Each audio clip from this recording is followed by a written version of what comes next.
Hello friends, welcome to APSC mania. तो आज हम द हिंदू न्यूज़पेपर में 8 मई का एडिटोरियल पार्ट डिस्कस करेंगे। तो आइए शुरू करते हैं फ्रेंड्स।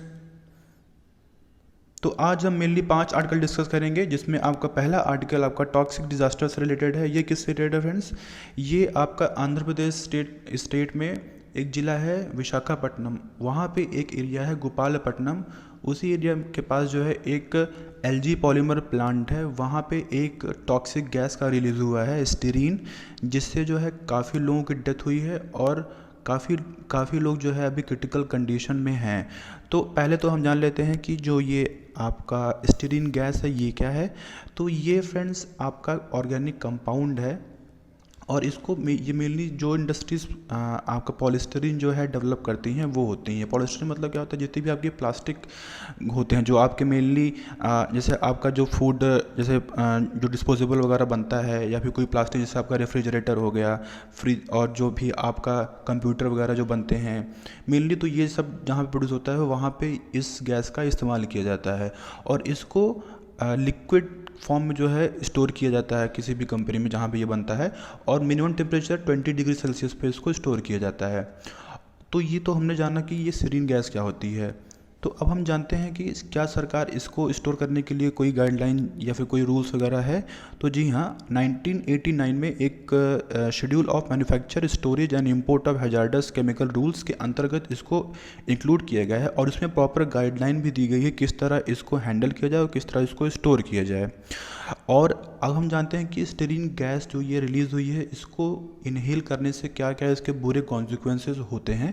तो इसमें हमने देखा जैसा कि आपका कंसंट्रेशन खो देना, डिजीनेस आ जाना, मतलब आप चक्कर खा के गिर जाना, बैलेंस बॉडी का ना हो जाना, क्योंकि हमने देखा कहीं कि कुछ लोग बिल्डिंग पे थे जो जिन्होंने इनहेल किया तो वो गिर पड़े बिल्डिंग से। तो इससे ये होता है कि आप सिम्टम्स देख सकते हैं। और क्या है, और आपका रेस्पिरेटरी प्रॉब्लम्स आना, क्योंकि काफ़ी देखिए उनको मीन्स आईसीयू में रखा गया है, वेंटिलेटर्स पे भी रखा गया है, तो रेस्पिरेटरी प्रॉब्लम्स भी आ रही हैं इसमें, इससे काफ़ी सिम्टम देखे गए हैं। और क्या, और कुछ इंडस्ट्रीज़ जो है जैसे नोजिया वगैरह भी इसमें बता रहे हैं। तो और कुछ इंटरनेशनल आपके जो है जो ऑर्गेनाइजेशन है वो क्लेम कर रहे हैं कि इसके लॉन्ग टर्म इफेक्ट देख सकते हैं, जैसे आपका कैंसर हो गया। तो ये सब इसके जो है कॉन्सिक्वेंसेस बताए जा रहे हैं कि ये सब इसका जो है होता है, सिम्टम्स मतलब होते हैं जब भी कोई इसको इनहेल करता है। और इस त्रासदी को कुछ लोग जो है 1984 में जो आपका भोपाल गैस त्रासदी आई थी उससे रिलेट कर रहे हैं, जहाँ पे मिथाइल आइसोसाइनाइड का जो है रिलीज़ हुआ था, तो जिससे काफ़ी लोग को क्या होता है, मृत्यु हुई थी।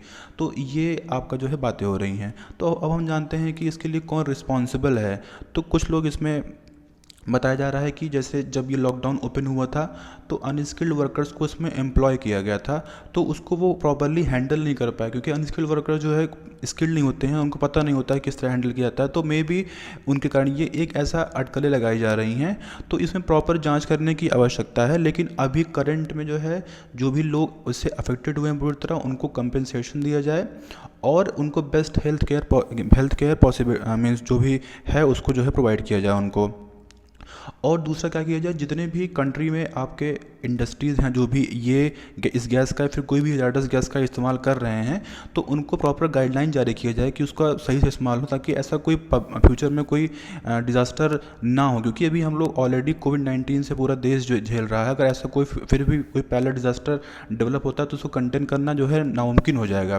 तो ये दो चीज़ें बता रहे हैं। और आगे क्या बता रहे हैं कि इसमें प्रॉपरली जो है जांच की आवश्यकता है, इसमें क्या प्रॉब्लम कैसे हुई है। और अगर अगर इंडिया जो है मैन्युफैक्चरिंग हब बनने की बात कर रहा है, तो जो मेनली आपके आपके जो मीन्स पब्लिक हैं और जो उनका ऑक्यूपेशन है उसको मेंटेन करने की आवश्यकता है, तभी जो है।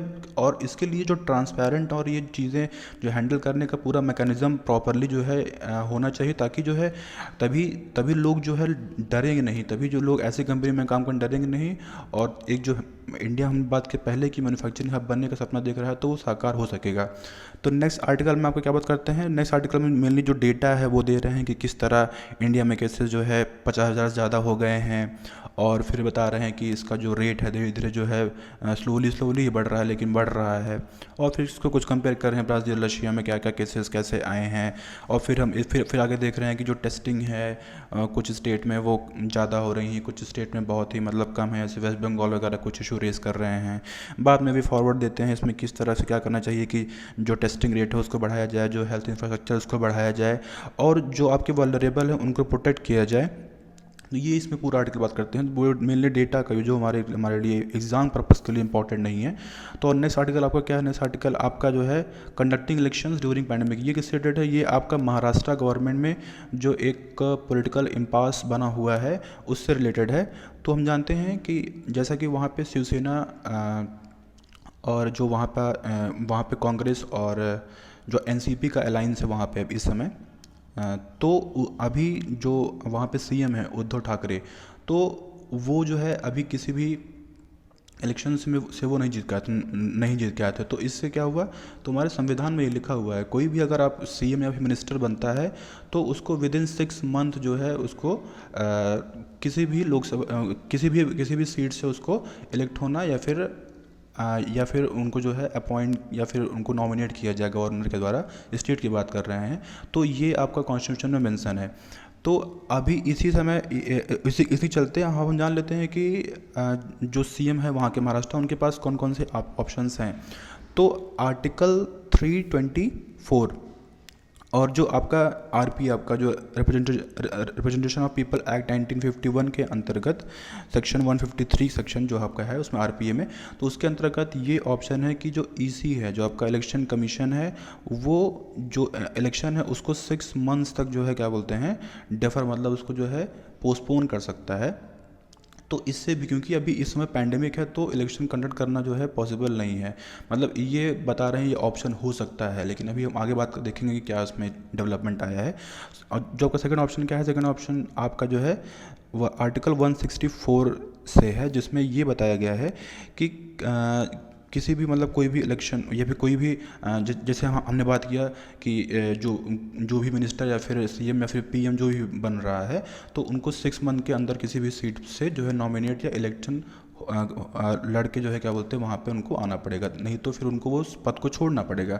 तो आर्टिकल 164 जो स्टेट की बात कर रहे हैं, तो उसमें जो है ये है कि जो ये 6 मंथ का पीरियड है गवर्नर या फिर जो भी सीएम, मतलब जो हमने बात किया, उसको बढ़ाया जा सकता है अनदर 6 मंथ्स के लिए। लेकिन इसी में एक केस है SR Chaudhary versus state of Punjab जो 2001 में आया था, जिसमें ये डिक्लेयर कर दिया गया था कि ये जो 6 मंथ का पीरियड है वो ठीक नहीं है, क्योंकि इससे ये आपका जो रिप्रेजेंटेशन मीन्स एक रिप्रेजेंटेटिव गवर्नमेंट का प्रिंसिपल है हमारे, मतलब जो एक प्रतिनिधित्व करने जो है एक प्रिंसिपल है, वो उसको सबवर्ट करता है। और तो ये आपके 2 ऑप्शन हो गए। तो तीसरा ऑप्शन क्या बचता है कि जो गवर्नर जो है क्या बोलते हैं उनको नॉमिनेट करे। तो वही आपका किस आर्टिकल में 171 सब क्लॉज 3, 171 सब क्लॉज 5 के अंतर्गत गवर्नर जो है किसी भी पर्सन को जो आपका literature, science, art, cooperative movement और सोशल सर्विस स्टेट लेजिस्लेचर की बात कर रहे हैं या फिर स्टेट जो आपके लेजिस्लेटिव काउंसिल होते हैं उसमें गवर्नर अपॉइंट कर सकता है किसी को भी, मतलब कुछ स्पेसिफिक नंबर होते हैं। तो ये इसमें है, लेकिन अभी क्या है, अभी इसमें उसको जो है पिछले 15 दिन से जो है ये हम डेवलपमेंट देख रहे हैं कि ऐसा कुछ हुआ नहीं है, गवर्नर ने उनको क्या बोलते हैं नॉमिनेट नहीं किया हुआ है, तो इससे ये ऑप्शन चला गया। तीसरा लास्ट ऑप्शन क्या है आपका, लास्ट ऑप्शन जो है 1997 में बिहार में जब लालू प्रसाद जी के ऊपर क्रिमिनल चार्जेस लगे थे तो उनको अपनी सीट को छोड़ना पड़ा था, और तो उसी के स्थान पर जो उनकी पत्नी थी राबड़ी देवी, उनको वो जो है एज अ सीएम जो है प्लेस किए थे। तो ये ऑप्शन के पास बचता है कि जो उनके बेटे हैं उद्धव ठाकरे के, तो वो उस पर क्या बोलते हैं एज ए सीएम क्या बोलते हैं बन सकते हैं। ये इनका चौथा ऑप्शन बता रहे हैं कि इतने ऑप्शन इनके पास कॉन्स्टिट्यूशनल ऑप्शन बचते हैं उनको जो है जो ये उनकी गवर्नमेंट को बचाने के लिए। तो अब हम जानते हैं आगे कि क्या है। तो इसी के चलते प्राइम मिनिस्टर और इलेक्शन कमीशन के कोऑर्डिनेशन से 9 लेजिस्लेटिव काउंसिल सीट्स पे महाराष्ट्र में 21 मई को इलेक्शन जो है निर्धारित किया गया है। और उसी के चलते जो है तो फिर अभी और फिर क्या है आगे हम जानते हैं कि क्या क्या है इसमें आगे कंसर्न कौन कौन से हैं। तो कंसर्न हमारे अभी आगे तो और भी स्टेट में हैं जहाँ पे आपके एक इलेक्शंस होने बाकी हैं, मतलब जो अनाउंस किया था आपके इलेक्शन कमीशन ने। तो कौन कौन से स्टेट हैं आपके, जैसे बिहार हो गया, बिहार में आपका नवंबर में होना है, और वेस्ट बंगाल, असम, केरल, तमिलनाडु, पुदुचेरी, तो इन सब स्टेट्स में आपका मई जून के अराउंड जो है इलेक्शंस होना था। तो यहाँ पे इलेक्शन कंडक्ट कराना ये एक बिग बड़ा कंसर्न है।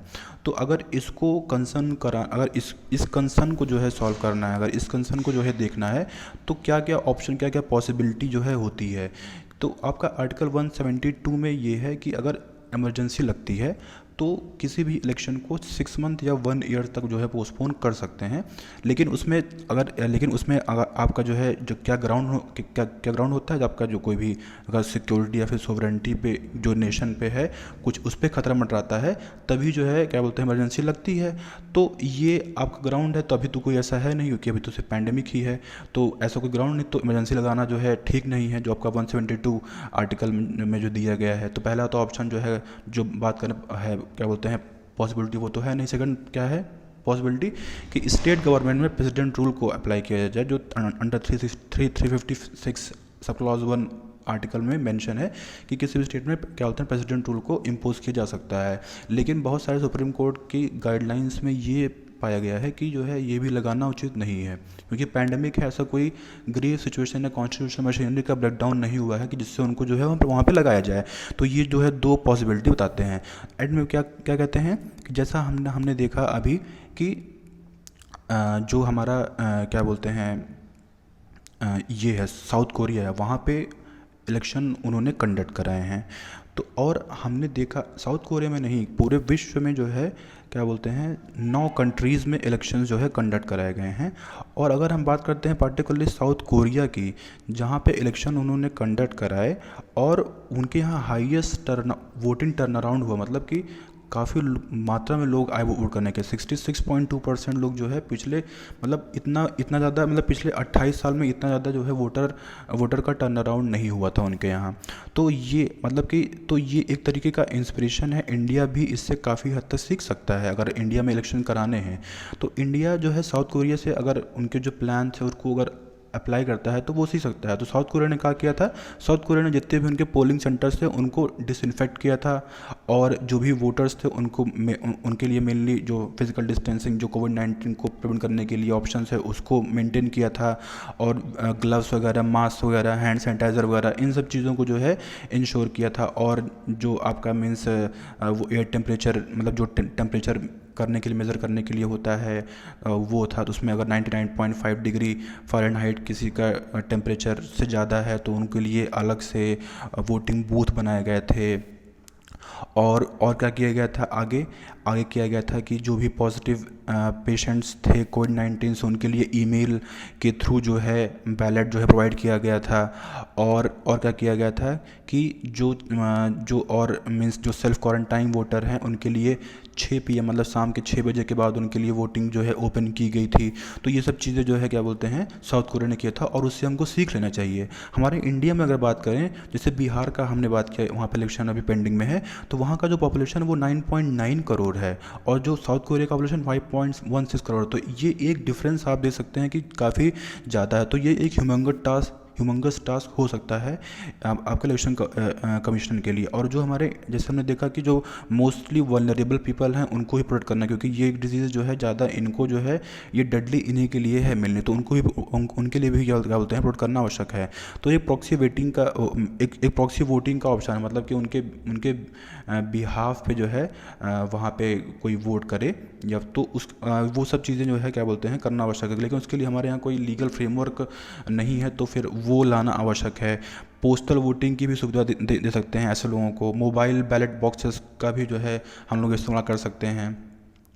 और क्या है, और जो एक प्रिंसिपल है कि कोई भी वोटर छूटना नहीं चाहिए, उसको भी जो है अचीव करना है। तो ये ज़रूरत यही है कि हमने देखा तो अगर, क्योंकि हम जानते हैं कि कोई भी अगर इलेक्शन को जो है डेफर करना, इलेक्शन को पोस्टपोन करना है लॉन्ग टाइम तक, तो ये डेमोक्रेसी और फेडरलिज्म दोनों के लिए जो है खतरा है। और हमने देखा कई कंट्रीज़ में जो है हमने देखा कि जैसे जहाँ पे कुछ कंट्रीज जो है डेमोक्रेसी से जो है ऑटोक्रेसी में टर्न होती दिख रही हैं, पब्लिक सेफ्टी के ग्राउंड को लेके वो जो है ऐसा कर रही हैं, हमने कई कंट्रीज़ में देखा। तो ये पूरे आर्टिकल में बात करते हैं। तो नेक्स्ट आर्टिकल आपको क्या है, इंडिया नीड्स टू इनैक्ट कोविड-19 लॉ, मतलब कोविड-19 लॉ जो है प्रॉपरली जो है लाने की बात कर रहे हैं इस पूरे आर्टिकल में।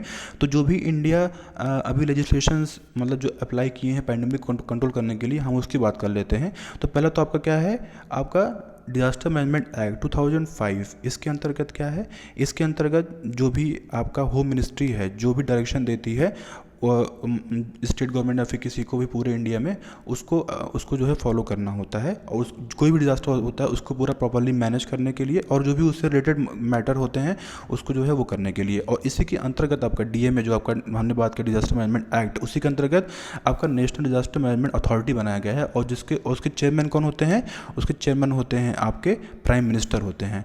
और क्या बनाया गया इसके अंदर, इसी के अंतर्गत आपका डीएमए के अंतर्गत नेशनल एग्जीक्यूटिव कमेटी बनाई गई है, जिसके अंतर्गत आपके जो होम सेक्रेटरी होते हैं वो उसको जो है उसके चेयरमैन होते हैं, और उन्हीं के क्या बोलते हैं गाइडलाइन से जो है चीज़ें होती हैं।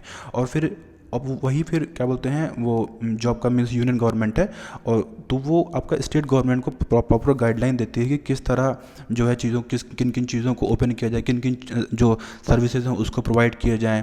तो और इसी के चलते आपका दूसरा एक्ट हम कर रहे हैं बात, आपका जो एपिडेमिक डिजीज़ एक्ट 1897, ये आपको स्टेट को एम्पावर करता है कि किस तरह जो है आपके जो उनके यहाँ डिपार्टमेंट हैं उनको गाइडलाइन जारी किए जाएँ, ताकि जो आपका सोशल डिस्टेंसिंग है, आइसोलेशन मेजर्स हो गए, या फिर आपका जो है कोई भी सस्पेक्टेड केसेस है फॉरेन से आए हुए हैं उनको, और स्टेट होम क्वारंटाइन करने का, और मतलब लोगों को एक गाइडलाइन जारी करने की कि आप जो सोशल डिस्टेंसिंग मेंटेन करें और प्रॉपर जो है घर में ही रहें। तो ये सब चीज़ें जो है आपका दूसरा हमने बात की, पहला डीएमए बात की, दूसरा आपका क्या बोलते हैं एपिडेमिक डिजीज़ एक्ट आपका 1897। और तीसरा क्या है आपका जो सेक्शन 144, जो ये कहता है जो आपका डिस्ट्रिक्ट अथॉरिटी होती है, जो आपके कमिश्नर ऑफ पुलिस होते हैं, तो वो क्या कहता है, उसमें ये कहा गया कि मोर देन 3 पीपल किसी भी पार्टिकुलर एरिया में गैदर ना हो। ये आपका सेक्शन 144 सीआरपीसी के अंतर्गत ये जो है सरकार के पास जो है पावर होती है, स्टेट गवर्नमेंट किसी के पास। तो अब हम जानते हैं कि देखा हमने जैसे कि डीएमए जो आपका डिजास्टर मैनेजमेंट एक्ट है, तो ये प्रॉपरली कोई ऐसे एक बड़े पैंडेमिक को कंट्रोल करने के लिए इनफेक्टिव जो है दिख रहा है, क्योंकि हमने बहुत सारे कंट्रीज में देखे, बहुत सारे अभी हमने स्टेट्स में देखे कि स्टेट का और यूनियन का कोऑर्डिनेशन जो है देखने को नहीं मिल रहा है। बहुत सारे लेबर्स जो माइग्रेंट्स हैं उनको पता ही नहीं है कि क्या चीज़ें हैं, मतलब जैसे कौन से सर्विसेज हैं, कौन कौन सी चीज़ें एक्टिवेट हो रही हैं, कौन कौन सी चीज़ें जो है सरकार अलाउ कर रही है। तो ये एक कोऑर्डिनेशन हमने देखो, तो ये हमारा जो एक्ट है डीएमए एक्ट जो हमने बात किया, जो दूसरे एक्ट बात किया, तो ये इनफेक्टिव देखने को मिल रहा है। तो एग्जाम्पल के तौर पे अगर हम लेते हैं, तो जैसे आपका यूके जो आपका यूनाइटेड किंगडम है और जो सिंगापुर, इन्होंने इन दोनों कंट्रीज़ ने अपने कंट्रीज़ में एक प्रॉपर लेजिस्लेशन लाया। तो यूके ने एक एक्ट जारी किया है कोरोना वायरस एक्ट 2020, इसके अंतर्गत उन्होंने पूरा लेजिस्लेशन प्रॉपर क्या बोलते हैं लेजिस्लेशन जो है जारी किया, जिसके अंतर्गत आपका जो हेल्थ केयर है उनकी भी प्रॉपरली क्या बोलते हैं रजिस्ट्रेशन की बात की है उसमें, जितने भी आपके हेल्थ केयर प्रोफेशनल हैं और जो भी आपके एजुकेशन हैं इंस्टीट्यूट, उनको टेम्प्रेरी क्लोज करने की बात किए हैं इसी जो कोरोना वायरस एक्ट 2020 के अंतर्गत। और जो आपका ऑडियो विजुअल जो भी आपके फैसिलिटीज़ हैं, जो भी आपके क्रिमिनल प्रोसीडिंग की बात अगर कर रहे हैं, जैसे हमने बात किया था कल ही बात किया था आपका कि वर्चुअल कोर्ट को किस तरह जो है लाया जाए, तो उसके लिए भी उन्होंने प्रॉपर इसमें गाइडलाइन जारी किया हुआ है। और आपका क्या है आगे, जैसे रेस्ट्रिक्ट करना गैदरिंग को, फाइनेंशियल असिस्टेंट प्रोवाइड करना इंडस्ट्रीज़ को, ये सब चीज़ें आपका उसमें मेंशन है। दूसरा आपका सिंगापुर में जो एक्ट आपका लाए हैं, जो उसमें 2020 में अभी जो जारी किए हैं रेगुलेशन, उसमें भी उन्होंने जो है प्रॉपरली जो है कहा है कि जो भी लोग जो है बहुत ही ज़्यादा रिस्क पे हैं और उनको वो है फैसिलिटी प्रोवाइड करना और उनको एकोमोडेशन प्रोवाइड करना, तो ये सब चीज़ें आपको जो है सिंगापुर में जो उन्होंने जारी किया है ये है।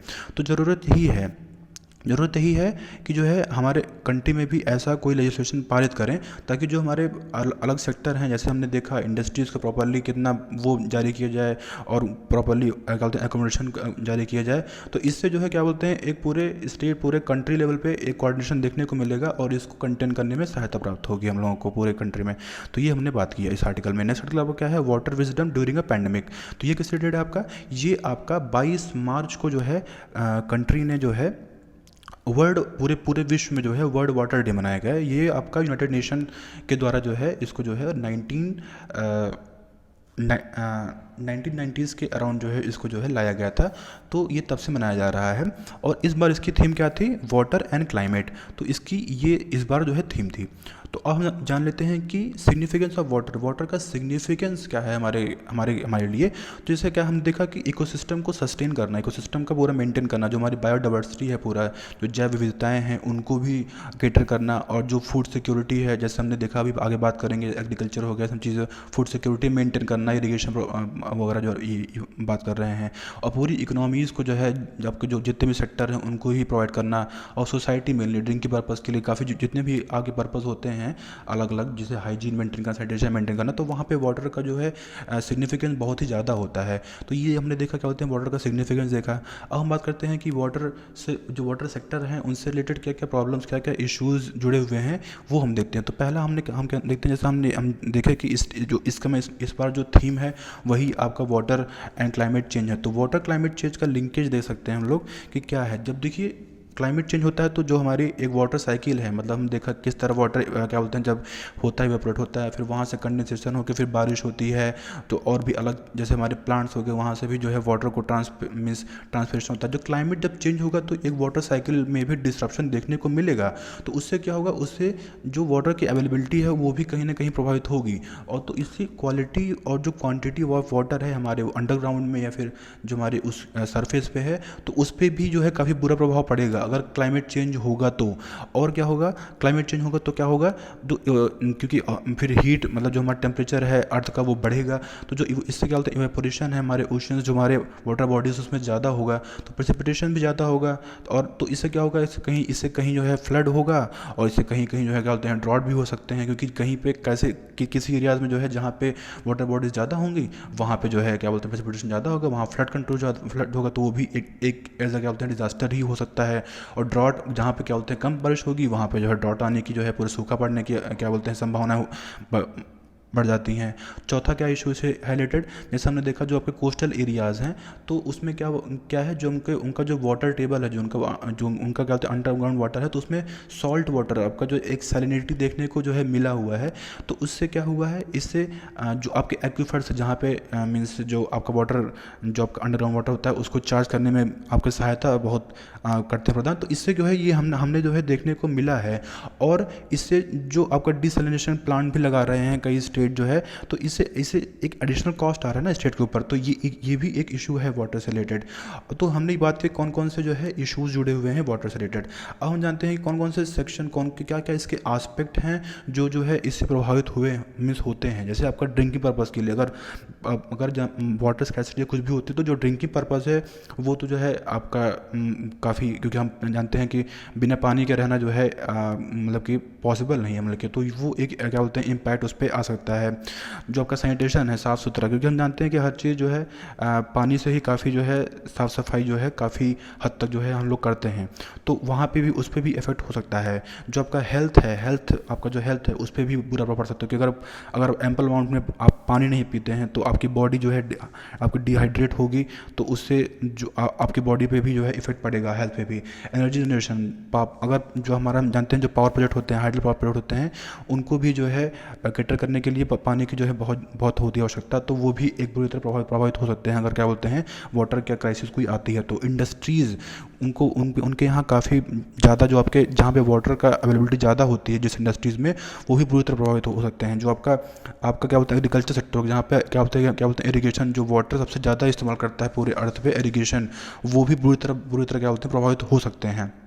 तो ये हमने बात किया इसकी। तो अब हम जानते हैं कौन कौन से स्टेप्स जो है सरकार ने लिए हैं। तो national action plan on climate change 2006 में सरकार ने लाया था, जिसमें 8 मिशन उन्होंने जारी किए, जिसमें आपका नेशनल वाटर मिशन जो है ये उन्होंने इंक्लूड किया था। लेकिन फिर भी जो है एक इफेक्टिव पॉलिसी का आवश्यकता है, जिसमें आपके NGOs हैं, जो आपके लोकल गवर्नमेंट, जो आपके कॉरपोरेट्स हैं, उनको जो है प्रॉपरली एक गाइडलाइन, एक पॉलिसी की आवश्यकता है फिर भी अभी।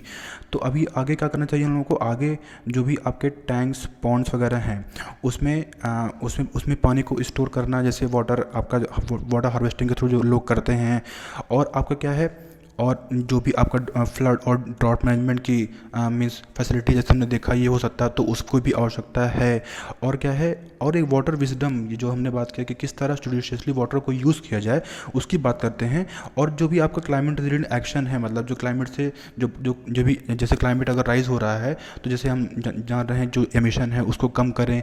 तो और क्या है, ताकि जो है जो क्लाइमेट है वो ज़्यादा टेम्परेचर ना बढ़े, और जिससे जो वाटर का हमने देखा प्रॉब्लम बढ़ सकता है तो वो ना हो। और क्या है आपका, जैसे कार्बन सिंक को डेवलप करें, जैसे जो हमारे कार्बन सिंक हमारे जो मेनली ओशंस हैं, हमारे ट्रीज़ हैं, उन सबको जो है प्रोटेक्ट करने की बात कर रहे हैं। और क्या बात कर रहे हैं, जो हमारे वेटलैंड्स में जो हमारे जो दलदली क्षेत्र होते हैं उनको भी, उसमें भी काफ़ी हद तक जो है वाटर स्टोर करते हैं, तो उसको भी करने का आवश्यकता है। मैंग्रोव्स जो हमारे होते हैं, जो बड़े बड़े पेड़ होते हैं, हम देखें हैं कोस्टल एरियाज़ में, वो भी काफ़ी हद तक प्रोटेक्ट करते हैं, तो उनको भी आवश्यकता है।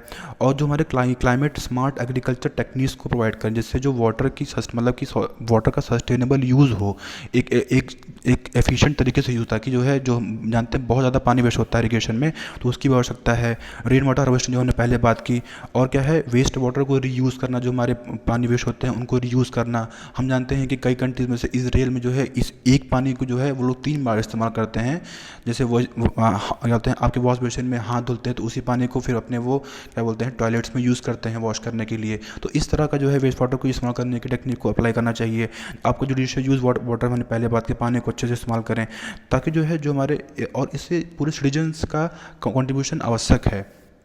तो ये पूरे आर्टिकल में हमने बात की फ्रेंड्स। तो आज के लिए ही इतना ही है फ्रेंड्स। एक लास्ट आर्टिकल आपका जो है क्या है, should health care be fundamental right. क्या आपका जो हेल्थ केयर है वो फंडामेंटल राइट होना आवश्यक है?